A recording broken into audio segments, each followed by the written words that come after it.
전 의사가 아닙니다. 증상이 심하신 분들은 꼭 의사의 진료를 받으시길 권합니다. 14년 전부터 설사를 줄구장창하는 환자랍니다. 저의 상태와 비슷하신 분들이 많을 것 같아서요. 저의 경험을 소개해드립니다. 처음 설사를 시작한 건 고3 때부터입니다. 당시 학업 스트레스로 인한 걸로 보여집니다. 늘 지사제를 달고 살았고 시험장에서도 매시간 종료되면 화장실로 달려갔던 기억이 있습니다. 대학을 입학해서는 조금 좋아졌지만 크게 달라진 건 없었습니다. 대학생 때까지 몸무게가 50kg이었습니다. 3-4kg만 줄이면 면제도 가능한 상태였지요. 그럼에도 이후 군에 입대했는데 군대 가서는 정말 거짓말처럼 설사 증상이 없어졌습니다. 하늘을 날아갈 것만 같았고 살도 쪄서 60kg을 유지했습니다. 물론 군대를 제대한 후에도 결혼 전까지는 60kg을 유지했습니다. 다시 설사를 하기 시작한 것은 현재로부터 14년 전입니다. 워낙 심해서 하루에 3-4회는 기본이었기에 병원에서 위 대장 내시경을 해봤으나 크게 이상은 없었습니다. 음종 한계 제거 위는 모든 사람들이 다 겪는 심하지 않은 위험 정도.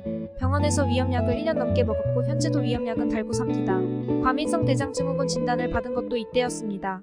14년 전부터 매년 위 대장 내시경을 하고 있습니다. 최근 6년 전부터는 2년마다 하고 있으나 큰 이상 소견은 없어요. 그래서 안 먹어본 것이 없답니다. 꿀과 무가가 좋다고 해서 2년 가까이 무가차를 먹었는데 조금 좋아지는 듯 하긴 했으나 큰 효과는 보지 못했고 살만 찌더군요. 62kg에서 65kg으로 발효효소 한 포씩 먹는 청국장 효모 각종 유산균제로는 드땡땡 락땡땡 아메땡 제품 등등 참 많이도 먹었습니다. 식단 조절도 해보고요. 우선 매운 음식은 극약입니다. 그리고 당연하게도 술 직방입니다. 하여 최대한 매운 음식을 자제하고 술도 업무상 정말 피치 못할 사정이 있을 경우만 마시는 걸로 자제하고 있습니다. 설사를 달고 사니 가까운 병원에서 2주 단위로 지사제 처방받고 복용하고 요즘 한창 광고하는 침땡안도 8개월 복용해봤습니다. 당연히 운동도 열심히 합니다. 단 설사를 너무 심하게 할 때 운동을 걸을 수밖에는 없고요. 3-4개월마다 너무 심할 땐 링거도 맞고요. 특히 탈수 증상으로 일을 할 수 없을 만큼 힘들 때는 수시로 링거를 맞습니다. 한때는 전해질 음료 달고 살았고 살 많이 찌는 것 같습니다. 2달 전부터 코코넛 워터를 마십니다. 하루 500ml 정도 아주 좋은 것 같아요. 광고 아닌 특히 매일 2시간 이상 운동을 하는데 물보다 좋은 것 같고요. 효능 따지시는 분들은 네이버에서 검색해보세요. 앞으로도 코코넛 워터는 계속 주문해서 먹을 생각입니다. 일단 천연의 음료이고 다이어트에 효과가 있다고 하며 가장 중요한 건 전해질 음료라 효과는 만점인 것 같습니다. 특히 저에게는 다만 맛은 호불호가 확실할 것 같습니다. 정말 밍밍하고 포카땡땡보다도 밍밍하며 시원한 맛 없습니다. 전맛을 알고 있었고 그냥 적응하면서 먹는데 일단 설사로 탈수 증상일 때 먹으면 좋아지는 것 같아요. 그나마 시원하게 먹으면 좀 맛이 있습니다. 만점 그냥 상온 상태에서 마십니다. 차게 먹는 게 안 좋기도 하고 운동하면서 먹기 때문에 운동하면서 500ml 먹고요. 설사로 힘들 때는 하루에 0ml도 일주일에 2-3일 정도는 마십니다. 골프를 칠 때 항상 저질 체력으로 뒷심이 부족하여 스코어는 후반 9홀이 최악입니다. 늘 전반 9홀이 일단 잘 쳐놓고 후반을 걱정해야 하는 스타일. 그런데 설사를 안 하고 몸 관리를 몇 주간 한 다음엔 특히 연습도 하지 않은 상태로 라운딩하면 최상의 스코어가 나옵니다.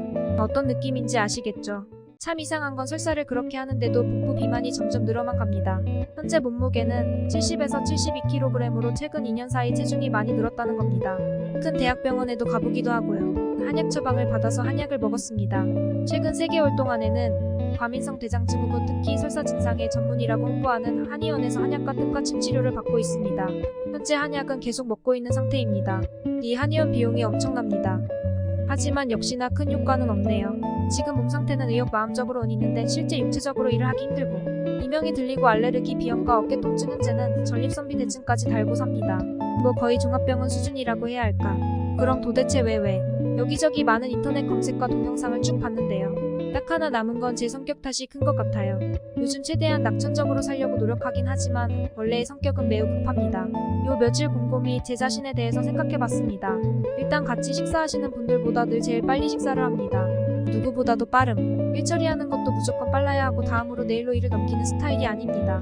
스트레스 강도가 높은 편이라고 생각하지 않았는데 정반대로 스트레스 강도가 매우 높게 유지되고 있다는 생각이 듭니다. 모든 계획을 세우고 완벽을 추구하는 것 같습니다. 어려서 학창시절에도 대학을 가기 전까지는 늘 마음에 여유가 없었고 늘 긴장한 상태였던 것 같아요. 설사를 하기 전에도 항상 초긴장 상태에서 늘 소화불량이었던 것 같습니다. 어려서 잘 몰랐는데 쉽게 잠들지 못하고 작은 소리 작은 빛에도 민감했었고 잘 때도 항상 긴장 상태가 유지됐던 것 같습니다. 현재의 제 상태는 이 정도는 아니라고 생각했는데 그냥 무뎌져서 못 느꼈을 뿐인 것 같습니다.